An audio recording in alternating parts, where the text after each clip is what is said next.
હાલો આપણે અહીંથી નીકળી ગયા છે. હવે અહીંથી આપણે નિશાળે જવાનું છે. નિશાળે આપણે જઈએ છીએ, હાલ્યા જઈને ટુ વ્હીલ લઈને જઈએ છીએ નિશાળે છોકરાને મૂકવા. જો આપણો રસ્તો છે ઘરેથી જવાનો, અહીં થોડો ગારો હતો, સુકાઈ ગયો. હવે અહીંથી આપણે જઈએ ઘરે. જો આવું છે જંગલ જેવું. જો અહીં તો કોઈ રિક્ષા પડે ને રિક્ષામાં એક્ટિવા ભરેલ છે, ખોટકાઈ ગઈ છે તે જતા હશે.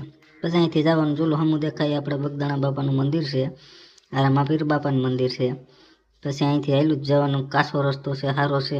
લેવા તો ભેહું સર કામ કરતી હોય છે. હા, ભેહુંનો માલિક એ બેઠો.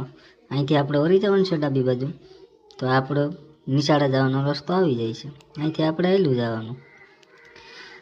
જવાનું જ છે, સીધું સીધું હાલ્યું જવાનું. જો રસ્તા અમારે કેવા સારા, ખાડા ખબડા સિવાય વાત નહીં, મોટા મોટા ખાડા. નીકળી કાકરી જ છે, પડી જાવ તો એ તમારી જવાબદારી, આપણી કોઈ જાતની જવાબદારી નહીં. તો અહીં પાછો ટર્ન આવે તો આ કોકના મકાન આવી ગયા, ન્યાય ગયો ત્યાં બે ઝીંકી ઝીંકી છોકરી બેઠી હતી, તો મારે અમદાવાદ કાઢી હતું.